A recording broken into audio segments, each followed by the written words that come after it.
मैं अब रिक्वेस्ट करूंगा अपने रीजनल चीफ खालमूशा साहब से कि वो मुझे सेशन का आगाज भी करें और डॉक्टर साहबा को वेलकम करें। बिस्मिल्लाहिर्रहमानिर्रहीम। इंतहाई काबिल एहतराम जनाब शेख तारक महमूद साहब, ट्रेनर ऑफ द कॉरपोरेशन, इंतहाई काबिल एहतराम आज के हमारे chief guest doctor Salima Naveed Manjhi साहिबा, जिन्होंने अपना बहुत ज़्यादा कीमती वक्त, ये बहुत पॉपुलर हैं जी स्ट्रेस मैनेजमेंट के ऊपर माशाल्लाह। ये आगा खां में एक मेडिकल एजुकेशनिस्ट की हैसियत से एडवाइज़र भी हैं उनकी, और आज इनका हमारे दरमियान मौजूद होना, मैं तहे दिल से आपका शुक्रगुजार हूँ जी। आपने टाइम दिया और आपने हमारे मार्केटिंग के दोस्तों की जो बहुत ज़्यादा स्ट्रेस में काम करते हैं, आज मैं समझता हूँ आज का ये सेशन आपके आने से स्ट्रेस को रिड्यूस करने में, अपनी लाइफ को बेहतर करने में और बहुत सारी चीज़ों को किस तरह से ओवरकम कर सकते हैं, आप माशाल्लाह अपना भरपूर एक्सपीरियंस के साथ आप आज का आप लेक्चर हमें देंगे जी। हम सारे बड़े अटेंटिवली आपका लेक्चर अटेंड में दिल की अथाह गहराइयों से आपको वेलकम भी करता हूँ जी स्टेट लाइफ में, कि आपने बहुत अपना कीमती टाइम हमें दिया। इंशाल्लाह हमारे मार्केटिंग के साथी जो है, और तारक साहब का इंतहाई शुक्रगुजार हूँ कि उन्होंने आपको यहाँ पे आज हमारे दरमियान शामिल किया जी। उम्मीद है आपका आज का ये सेशन जो हमारे लिए सबके लिए बाइस रहमत और बाइस बरकत भी होगा जी। और ये स्ट्रेस में हम लोग बहुत ज़्यादा मार्केटिंग के साथी, स्पेशली आजकल के दौर में जहाँ पे कोविड भी है और भी बहुत सारे मसाइल है, लेकिन ये स्ट्रेस जो है ना, ये इंसान की लाइफ के ऊपर बड़े बुरे असरात पैदा करता है। सेहत भी ख़राब होती है, स्ट्रेस भी बढ़ता है और फिर बहुत सारे काम जो है ना इसमें नेगेटिव भी हो जाते हैं। तो आज मैं समझूं कि आपके लेक्चर के बाद इंशाल्लाह हमें इसके ऊपर भी काबू पाने के ऊपर बहुत ज़्यादा आप मुआवनत साबित करेंगे हमारे लिए। इन्हीं चंद अल्फाज के साथ ही मैं तमाम पार्टिसिपेंट्स का भी, जोनर साहबान का, सेक्रेटरी साहबान का, फील्ड के अजीम साथियों को खुश आमदीद भी कहता हूँ आज के इस सेशन में। और आज बाज़ाब्ते इस आज के सेशन की बाकायदा ओपनिंग का ऐलान करता हूँ। बहुत बहुत शुक्रिया तारक साहब। Thank you very much sir, thank you, great thanks. वो stress management in sales and marketing आपके सामने स्क्रीन खुली हुई है और I will introduce our speaker today. Dr. Salima Naveed Manji is a social worker and trained health advocate. She has been moderating and doing awareness session as a speaker for last 10 years. Professionally, she is a medical educator from APU and dental surgeon. She has served in various institutions as chairperson of an health board for the Lahore. Currently working as honorary secretary for Somali Health National Association of Pakistan. She is effective in spreading the energy, the human resources, smiling face, and having very good marketing skill. Now I will hand over this session to the Dr. Sahaba. Dr. Salima Sahab, please come on the line. I will make you host. Thank you so much. Thanks, sir. Thank you so much. Okay, you're welcome. अच्छा जी, सब मेरी screen देख सकते हैं? Friend साहब आप बताएं, तारिक साहब? Yes, everybody is seeing. मेरी गुजारिश है सबसे कि शुरू करने से कबल मैं चाहूंगी कि हर कोई अपने आप को म्यूट कर दे, तो बात करने का मजा आएगा इंशाल्लाह। और अगर बीच में रुकावटें होंगी तो हम अपनी बात को आगे पहुंचा नहीं सकेंगे। तो जी मुझे कहते हैं डॉक्टर सलीमा नवीद मांझी, और बहुत शुक्रिया फ्रेंड साहब, आपने बड़ा अच्छा तारुफ किया मेरा, और मुझे इसके लायक समझा कि आज मैं आपके लोगों के दरमियान जो है बात कर सकूं। जिस मौजू पे आज मैं बात करने जा रही हूँ, मेरा ख्याल है मेरे बहुत दिल के करीब है, क्योंकि इसके बारे में मैंने बहुत लोगों से बात भी की है। इस पे हम रिहैब सेंटर्स में काम भी करते हैं, and being a health advocate मुझे इस चीज़ का बहुत ज़्यादा रुझान भी हुआ है कि किस तरह लोगों को हम डील कर रहे होते हैं मेंटल इशूज़ से। आज सिर्फ एक चीज़ जो है वो बहुत मुख्तलिफ है, वो ये है कि stress management sales and marketing के अंदर कैसे होती है। तो आज हम कुछ ऐसी बातें करेंगे जो हमारे इर्द गिर्द होती हैं और जो हमारी ऑफिस के अंदर उसका इन्फ्लुएंस जो है वो हमें पड़ता है। तो सबसे पहले मैं बात करूंगी कि एक बहुत अच्छा कोट थॉमस साहब ने कहा था, life is not a problem to be solved but a mystery to be lived. तो ये समझें कि हमारी जिंदगी जो है वो एक मिस्ट्री है और हमें उसको जीना है। तो बात करते हैं आज कि किस तरह से स्ट्रेस जो है वो हमारे इर्द गिर्द मौजूद है। हमारे इर्द गिर्द बहुत से ऐसे लोग होते हैं, शायद आपके बीच में भी कोई ऐसे लोग होंगे जो शायद स्ट्रेस में मुब्तला होंगे, लेकिन क्या आपने उनमें से किसी को जाना कि वो उसमें किस तरह से है?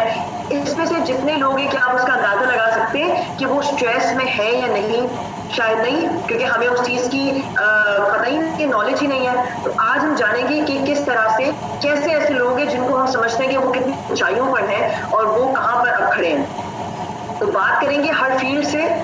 सबसे पहले शाहरुख खान। कौन कौन शाहरुख खान को जानता है? हर कोई जानता है, ठीक है तो ये बॉलीवुड की तरफ से जाहिर सी बात है, कोई बॉलीवुड देखता है, कोई बॉलीवुड की मूवीज देखता है। बॉलीवुड में इनका नाम किंग खान के नाम से जाना जाता है। कहते हैं कि 2008 में जब एक शूटिंग के दौरान इनकी लिगामेंट शोल्डर की फट गई थी, उसके दौरान ये बेड रेस्ट पर आ गए थे और टाइम के साथ ऐसा हुआ कि उनको काम मिलना बंद हो गया और ये बेड रिटन हो गए कुछ सालों के लिए, जब तक उनकी सर्जरी के बाद उनको बेड रेस्ट का कहा गया। तो ये कहते हैं कि मैं उस टाइम पे इतना स्ट्रेस में रहा कि मेरा वो स्ट्रेस डिप्रेशन में तब्दील हो गया और मैं उस चीज़ से निकल नहीं पाया। लेकिन फिर मेरे इर्द गिर्द जो मेरे लोग थे, जो मेरे फैमिली थे, जो मेरे लव्ड वंस थे, उन्होंने मुझे से निकलने की मदद की। बिल्कुल सीधे हाथ पर आप एक देख सकते हैं जिसकी सबसे बड़ी पिक्चर है। कौन कौन इसको जानता है? कोई एक शख्स मुझे बताएगा? कि ये तो हमारे बिजनेस साइड पे एंटरप्रेन्योर है, हमारे मार्केटिंग से गए हैं आगे। कोई इसके बारे में बताएगा? ये है एलन मस्क। इनका नाम कहा जाता है कि ये अपनी पूरी फील्ड के एक बहुत बड़े एपिटोप, यानी कि इनका नाम centi billionaires, multi millionaires, centi billionaires में माना जाता है। इन्हें कहा जाता है कि ये इतने अमीर हैं, इतनी बड़ी तस्वीर लगाने का यही है कि हमारी फील्ड से इससे बड़ा इनका लिंक है। इनके बारे में कहा जाता है कि ये शुरू में सेल्स करते थे, आहिस्ता आहिस्ता इनका इंटरेस्ट मार्केटिंग में आया, इन्होंने दोनों तरफ अपना हाथ डाला और एक टाइम आया कि इन्होंने अपनी एक पूरी तरह जो है स्पेस क्राफ्ट, यानी कि जो आप देखते हैं कि अर्थ से बाहर निकल के आपके दूसरे प्लैनेट्स पे जाती है स्पेस क्राफ्ट, उसको बनाना शुरू किया और बनाते बनाते मोटर्स में अपना नाम बनाया। तो आज इसे कहते हैं कि ये टेस्ला मोटर्स के एंटरप्रेन्योर CEO हैं, यानी कि इनका नाम हर यंगस्टर को पता होता है। लेकिन इन्होंने अपना जर्नी कहाँ से स्टार्ट किया था? He was also a patient of bipolar disorder, जो स्ट्रेस से लिंक्ड होता है, यानी कि बहुत मूड में इस तरह के चेंजेस आना कि एक मरतबा में बहुत खुशी होना और एक तरफ बहुत ज़्यादा गम होना। और ये ऐसा इंसान है कि कहता है कि मैं ज़िंदगी में अगर कोई चीज़ के बारे में बात करूं तो ज़िंदगी में हर चीज़ मिलनी चाहिए, लेकिन स्ट्रेस को मैनेज करना आना चाहिए। और आज हम सीखेंगे कैसे मैनेज करना है, क्योंकि इसने सबसे बड़ी जो एक मैं कहूँगी कड़ी को पकड़ लिया, वो ये कि किस तरह स्ट्रेस को ख़त्म करना चाहिए। और आज ये कहाँ पहुँच गया है कि हर कोई इसका नाम जानता है, हर कोई इसके बारे में बात करता है, हर कोई इसकी तरह बनना चाहता है। साथ ही इसके खातून है, अगर आप शाहरुख खान और अगर आप देखेंगे एलोन मस्क के बीच में एक खातून है। ये खवातीन के दरमियान जो है वो बड़ी फेमस औरत है जिसे हम केट स्पेड के नाम से जानते हैं। ये पहली फीमेल थी जिसने जो है वो एंटरप्रेन्योरशिप शुरू की और आज उसका एक ब्रांड है जिसको हम केट स्पेड के नाम से जानते हैं। हर कोई उसकी इतनी महंगी चीज होती है कि खरीदना चाहता है, लेकिन ये भी एक डिप्रेशन स्ट्रेस की है वो में शुमार थी, लेकिन इसने भी अपने आप को बहुत इससे फाइट करके आगे बढ़ाया। तो ये इंस्पिरेशनल स्टोरीज हैं। अगर इंस्पिरेशनल स्टोरीज की मैं बात करूं तो क्या जिस तरह ये आगे बिजनेस में लोग गए, तो क्या कोई ऐसा भी बंदा था जिसने कोई कम्युनिटी या सोसाइटी के लिए काम किया? अगर उसने देखा कि उसके कोई ऐसा कोई काम हो रहा है, तो मैं यहाँ बात करूंगी दीपिका पादुकोण की। कौन नहीं जानता इसे दीपिका को? Deepika was also a victim of stress and then depression came over। हम बात करेंगे स्ट्रेस से कैसे डिप्रेशन बढ़ जाता है। स्ट्रेस होने के बाद इसने मेंटल हेल्थ के ऊपर बहुत बात करना शुरू की और इसने बताया कि किस तरह से जो है मैं आहिस्ता आहिस्ता इससे निकल पाऊँ। शुरू में इसने कहा कि मेरे दोस्त, मेरे जितने भी जानने वाले थे, उन्होंने मेरी मदद की। शहबाज से सवाल पूछूंगी, वो कुछ पूछना चाह रहे हैं मुझसे, मैं 1 मिनट बाद आपसे रुजू करूंगी। उसके बाद उसने फिर ये कोशिश की कि किस तरह से जो है मैं इस अपनी कम्युनिटी के लिए काम करूं और उसने बहुत बड़ी ऑर्गेनाइजेशन जिसे कहते हैं लिव लव एंड लाफ। और लाफ तो प्रेसिडेंट साहब तारिक साहब जो हमारे हैं उनकी हमेशा से एक लाइन होती है, ठीक है। तो हर मर्तबा वो यही कहती है कि किस तरह खुशी में रहना चाहिए, जितना आप खुश रहेंगे इतना ज्यादा आप लोगों के दरमियान खुशी को फैलाएंगे। और फिर इसने एक NGO पे उन लोगों के लिए मदद की जिनको इसकी अवेयरनेस नहीं थी और जो बात करना नहीं चाहते थे, आगे आकर के डरते थे, जो सुसाइड कर लेते थे बाद में, ठीक है। उसके बाद ये खातून हैं जिनको बहुत इंडस्ट्री में जर्द गुलाब जैसे ड्रामे और बहुत सारी इनकी जबरदस्त किरण कहानी, इतने जबरदस्त ड्रामों में इन्होंने काम किया है। रूही बानो नाम से इनका नाम जाना जाता है। और इनकी लाइफ में एक स्टोरी ऐसी थी कि इनके बेटे के मर्डर के बाद इनकी बहुत हालत बुरी हो गई। आप देख सकते हैं अवार्ड पकड़ा हुआ है इन्होंने अपने हाथों में, यानी कि ये बहुत बड़ी शख्सियत थी कि ये इनका नाम ऐसा कोई नहीं था कि नहीं जानता हो। लेकिन रूही बानो ने सिर्फ एक गलती की जो इन 5 लोगों ने नहीं की। रूही बानो ने अपने आप को उस चीज में बहुत ज्यादा इन्वॉल्व कर दिया और बात करना बंद कर दिया, लोगों से डिस्कस करना, डॉक्टर से हेल्प लेकर बंद कर दिया। अगर वो डॉक्टर या किसी अपने जानने वाले से हेल्प लेती तो शायद वो स्ट्रेस से निकल सकती। और वो स्ट्रेस इसका सिस्कोफ्रेनिया, यानी कि ऐसी चीजें दिखना जैसे जिन या कोई ऐसे कि उसे लग रहा था कि कोई मुझे मारने वाला है, इस तरह के ख्यालात आना, और आहिस्ता आहिस्ता वो खुद भी उनकी डेथ हो चुकी। तो यानी कि कुछ स्टोरीज हमारे लिए इंस्पिरेशन ऐसी हैं कि जो अपने आप को उससे निकाल सकते हैं तो वो निकल के बाहर आए और कहाँ पहुंच गए ऊंचाइयों पर। और कुछ ऐसे लोग हैं जिन्होंने अपने आप को बिल्कुल ही नीचे कर दिया, तो उनका हाल क्या हो गया। शहबाज साहब, आप कुछ पूछना चाह रहे थे? जी अच्छा, तो अगर जैसे सवाल है तो वो रेज कर सकते हैं हैंड अपना, हम साथ साथ जवाब दे देंगे, कोई मसला नहीं। अदरवाइज हम लास्ट में सवालात का रखेंगे इंशाल्लाह पूरा सेगमेंट। शुरू करने से कबल मैं चाहती हूँ कि आप सबके दरमियान एक मैं कंफ्यूजन को खत्म करूँ। और वो कंफ्यूजन क्या है? स्ट्रेस क्या है? स्ट्रेस हमारा एक जिस्मानी रिएक्शन होता है कोई भी चीज को देखकर, थ्रेट को देखकर, खतरनाक कोई चीज को देखकर। यानी कि मुझे ये है कि मुझे ये डेडलाइन देनी है, चीजें सबमिट करनी है, ये मुझे स्ट्रेस हो गया कि मुझे ये वक्ती तौर पे इस चीज को सबमिट करना है। ये मेरे लिए एक थ्रेट था जिसे मैंने ओवर रिएक्ट किया और वो जो एंजाइटी में तब्दील हो गया। अब एंजाइटी क्या है? आपका बॉडी का रिएक्शन है जो आप पहले तो आपने थ्रेट को देखा कि भाई मेरे पास डेडलाइन मुझे करनी है, उसमें स्ट्रेस ले लिया, उस स्ट्रेस के ऊपर और बॉडी का रिएक्शन हुआ तो आपने एंजाइटी, वो कहते हैं ना कि ज्यादा क्यों इतनी एंजाइटी में आ रहे हो, अक्सर एक डायलॉग बोला जाता है भाई इतनी जल्दबाजी क्यों कर रहे हो, इतना ज्यादा क्यों हाइपर हो रहे हो, तो वो एंजाइटी होती है जो हमारी बॉडी की निकलती है। और फिर अगर हम उस स्ट्रेस को खत्म ना करें तो वो डिप्रेशन में तब्दील हो जाता है। अक्सर डिप्रेशन को कहा जाता है कि वो जेनेटिकली भी आ सकता है कि अगर आपके माँ बाप को था तो आप में भी, अक्सर कहा जाता है कि बच्चे जब पेट में होता है माँ के तो माँ को टेंशन स्ट्रेस नहीं लेना चाहिए, ये वजह यही होती है कि वो बच्चे में भी आती है। तो ये भी एक वजह हो सकती है कि जेनेटिकली है, या कुछ ब्रेन के अंदर, दिमाग के अंदर कोई ऐसे केमिकल्स होते हैं जो ये चीजें स्टिमुलेट करते हैं कि ये डिप्रेशन डिप्रेशन डिप्रेशन लो, ठीक है। और क्या पता जिंदगी में कोई ऐसी उनके अमल हुआ है जिसकी वजह से उनका डिप्रेशन आ गया है। तो स्ट्रेस को रोकना बहुत जरूरी है, वरना वो एंजाइटी और डिप्रेशन में तब्दील हो जाएगा। तो फिर अब बात करते हैं स्ट्रेस। अगर पाकिस्तान का डेटा मैं निकालूं, 2020 में दिसंबर में बहुत ही स्टडी एक जबरदस्त हुई थी जिसके अंदर पता किया उन्होंने कि 44.4% लोगों में डिप्रेशन के डिसऑर्डर्स थे जो स्ट्रेस की वजह से हुए। अब उसमें देखा गया कि 57.5 फीमेल्स थी और 25.5% मेल्स थे। यानी कि आप ये समझ सकते हैं कि कितना ज्यादा स्ट्रेस हमारे लोगों में है। और क्या वजह थी उस स्ट्रेस की?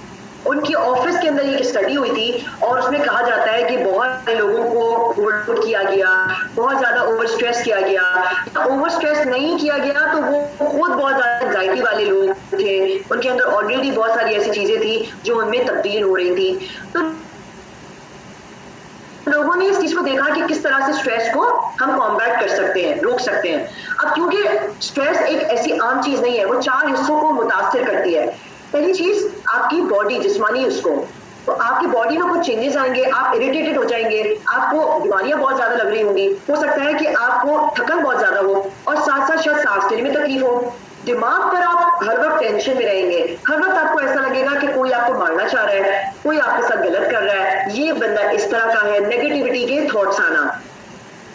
इमोशनली आपको ये आपको बहुत ज्यादा अटैक करता है, अफेक्ट करता है कि आपको कॉन्फिडेंस नीचे कर देता है कि मैं कुछ कहूंगा तो मुझे कोई इंसल्ट कर देगा, डिप्रेशन हो जाता है, या आपको ऐसा लगता है कि मैं बहुत ज्यादा इस चीज के बारे में बात नहीं करता, मुझे जज करेंगे लोग। और बिहेवियर चेंजेस में होता है कि आप कोशिश करते हैं कि आप अपने दोस्त या लव्ड वन से मदद मांगने की बजाय अगर आप दूसरी चीजों में मदद मांगते हैं तो आप ड्रग्स में मुब्तला हो सकते हैं, या आपकी नींदें खराब हो सकती हैं, आप ज्यादा स्मोकिंग की तरफ जा सकते हैं, यानी कि वो सारी ऐसी आदत जो नहीं करनी चाहिए उसमें आप मुब्तला हो सकते हैं। तो स्ट्रेस सिर्फ एक चीज में नहीं आपको इन्वॉल्व करता, बल्कि वो बहुत चीजों को इफेक्ट करता है। तो क्या ऐसी मिथ्स हैं, क्या ऐसी बातें हैं जो बेफजूल है और लोग उससे दिमागी मसले या स्ट्रेस को लिंक करते हैं? कुछ चंद बातों पे हम बात करेंगे, वैसे तो बहुत सारी थी लेकिन हम सिर्फ चंद कुछ बातों पे बात करेंगे। तो मैं आपसे भी पूछना चाहूंगी, अपने आप से आप सब पूछेंगे और मुझे चैट में जवाब दें, चैट में मैसेज करें। नफ्सियाती खराबियां असल तिब्बी बीमारियां नहीं है। अक्सर ये कहा जाता है कि मेंटल डिसऑर्डर्स जो होते हैं जिसमें स्ट्रेस है वो मेडिकल डिसऑर्डर्स नहीं है, ऐसा बिल्कुल भी नहीं है। आप अपने स्ट्रेस के लिए तिब्बी भी हेल्प ले सकते हैं, मेडिसिन ले सकते हैं, इससे आपको मदद मिलती है। लेकिन ये कतई इसका मसला ये नहीं है कि ये भी आपकी तिब्बी से लिंक्ड में है या नहीं है। तो ये मैं बिल्कुल ये वाली मिथ जो है ये गलत है और बिल्कुल इसका लिंक है। इसके बाद जहनी बीमारियां काले जादू की पैदा करता है, जिन बगाना या अमलियात सही इलाज है। अक्सर लोग कोई स्टोरी अगर अपनी बताना चाहे प्लीज चैट में मैसेज कर सकता है। तारिक साहब मुझे करेगा बीच में, अगर कोई चैट पे लिख सकता है तो मैं देख नहीं पाऊंगी क्योंकि मेरी स्क्रीन शेयर हो रही है। अगर किसी को कोई सवाल है या कोई जवाब उसने देना है तो वो मुझे शेयर कर सकता है साथ साथ। तो कहते ये है कि अक्सर जिसका दिमाग पागल होता है या वो स्ट्रेस में होकर डिप्रेशन में आ जाता है तो उस पर किसी का असर आ गया है। मेरे ख्याल से 99% लोग यही कहते हैं, लेकिन ये कतई ऐसे नहीं है। ये आपके हाथ में होता है कि आप अपनी बॉडी को और अपने माइंड को कैसे कंट्रोल करते हैं। जिसकी बॉडी जिसका माइंड उसके कंट्रोल में नहीं है ना, तो वो कभी भी अपने आप को इस चीजों से नहीं दूर कर सकेगा और उससे लगता रहेगा कि उस पर जादू हो गया या कोई चीज हो गई है। ठीक है, हालांकि ये चीज बिल्कुल जी गलत है। ठीक है, उसके बाद नेक्स्ट में क्या है, ज़हनी मर्ज में मुब्तला अफराद कभी ठीक नहीं हो सकते, ऐसा बिल्कुल नहीं है। आप हेल्प लेंगे, हम आगे बात भी करेंगे, लोगों से बात करेंगे, थेरेपी लेंगे, कंसल्टेशन लेंगे, उससे आप बिल्कुल ठीक हो सकते हैं। और बहुत सारी ऐसी आदत है जिनको आप मॉडिफाई करेंगे लाइफस्टाइल को, उससे आप इन चीजों से दूर हो सकते हैं, स्ट्रेस को रिलीव कर सकते हैं। ज़हनी बीमारी में मुब्तला अफराद की कोई मदद नहीं की जा सकती, ऐसा बिल्कुल नहीं है, कतई नहीं, बिल्कुल मदद दी जा सकती है। और अगर आप 100% स्ट्रेस में हैं तो उसको 0 पे भी लाया जा सकता है। इतनी अच्छी थेरेपीज हैं और इतनी अच्छी चीजें हैं। बच्चों को ज़हनी बीमारी नहीं हो सकती, ये बालिगों के मसाइल है, बिल्कुल भी ऐसा नहीं है। बच्चों में स्कूल का स्ट्रेस, टीचर ने डांट दिया, माँ बाप ने डांट दिया, ऑफिस में माँ बाप आते हैं जब घर पे तो उन्होंने कोई बच्चे के साथ वो कर दिया गुस्से में, तो वो जो भी चीज है उसका लिंक बच्चों से भी है। ज़हनी दबाव बहुत वजहों से हो सकती है, हम ऑफिस के बारे में बात करेंगे नेक्स्ट में, लेकिन ऑफिस में आने से पहले क्या बैकग्राउंड पे उस इंसान के दरमियान कोई चीजें तो नहीं चल रही, जैसे उसकी गुर्बत बहुत ज्यादा तो नहीं है या बहुत ज्यादा घर में कोई ऐसा माहौल तो नहीं है जिसमें मैरिटल प्रॉब्लम्स, मियाँ बीवी के दरमियान, माँ बाप की मौत हो जाने के बाद, खानदान में किसी की भी मौत हो जाने के बाद, जैसे रूही बानो की बेटी की वफात हो गई तो उसको एक सेटबैक मिल गया जिसकी वजह से लोग जो है वो उन चैलेंजों को नहीं ओवरकम कर पाते और फिर क्या होता है कि वो स्ट्रेस में मुब्तला हो जाते हैं। तो अगर हम वर्क प्लेस की बात करें, जो हम सेल्स एंड मार्केटिंग की टीम के लिए बात करें, बहुत सारे लोगों की जो है वो ट्रांसफर्स लग जाती हैं और वो उस चीज को समझते हैं कि उनके साथ जो है वो ज्यादती की गई है। खुसूसन तौर पे ये आपका नेचर ऑफ वर्क है जिसको आपको एक्सेप्ट करना है। जब आप इस चीज में आए होते हैं आपको पता होता है कि आपकी ट्रांसफर्स होंगी। अब उस ट्रांसफर के बारे में आपने सोचना है कि आपने उससे क्या बी प्लान्स रखने हैं, कि आपने अपनी फैमिली को कितना रखना है, या आप वीकेंड पे अपनी फैमिली को विजिट कर सकते हैं, उसके वे आउट निकालने हैं और इसको पॉजिटिवली लेके जाना है कि शायद वहां जाके आपको कोई ऐसा फायदा मिल जाए जो आपको यहाँ बैठ के नहीं मिला। तो ये चीजें अपनी पॉजिटिव एटीट्यूड से आप जो ठीक कर सकते हैं। अक्सर बिटवीन आपके लोगों के जो कारकुन जो काम कर रहे होते हैं आप ऑफिस के अंदर, उनके दरमियान कोई लड़ाई हो जाती है तो उसको किस तरह से आपने उसी वक्त जो है वो साफ और ठंडे दिमाग से सोच के खत्म करना है, वो आपके हाथ में। ये नहीं कि आपने उस चीज को और ज्यादा ओवर एग्जैजरेट किया है और जी आपके ऑफिस का माहौल जो है वो जी खराब कर दिया है, तो उस चीज के भी बारे में आपके हाथ में है। बहुत सारे लोग ये कहते हैं कि जी हमारा तो मेडिकल कवर नहीं है और किस तरह से हम अखराजात उठाएंगे अपनी फैमिली के, इस जॉब में तो कोई मुझे कुछ मिलता ही नहीं है या इस जॉब के अंदर तो मेरी उस तरह की मुझे सैलरी मिलती नहीं है जो मैं पूरा कर सकूं। तो उस सूरत में आपने इस चीज पे जरा ध्यान रखना है कि वक्त आएगा आपका ही जैसे दूसरों का आया है, ठीक है, टाइम लगता है इजाज़त। उसके बाद एक दूसरे से राब्ते की कमी बहुत ज्यादा देखी गई है। अगर बॉस है तो उसको बॉस ही समझा जाता है, एक्सेसिबिलिटी नहीं की जाती। मेरे ख्याल से ओपन डोर पॉलिसी होनी चाहिए जो लीडर की तरफ भी और उनके लोगों की तरफ। इसका मतलब ये है कि प्लीज अपने आप को म्यूट कर दें। इसका मतलब ये है कि अगर आपने कोई भी मसला शेयर तो आप फौरन उसके पास जा सके और तरीके से अपना बात जो है बता सके कि भाई मेरे साथ ये मसला है और मुझे ये चीज के बारे में कोई चीज मुझे पसंद नहीं आ रही। इस तरह से वाइस वर्सा कि बॉस भी अपने एम्प्लॉयज के साथ इतना ज्यादा लिंक्स में हो कि उसे कभी प्रॉब्लम ना हो। इसके अलावा सुपरवाइजर के साथ आपकी बहुत हद तक पॉजिटिविटी और हार्मनी होनी चाहिए। ऐसा नहीं कि आपका एक गैप हो, जहाँ गैप होगा वहां पर रुकावटें पैदा होंगी, उस चीज को उसी वक्त बात करके खत्म कर देना चाहिए।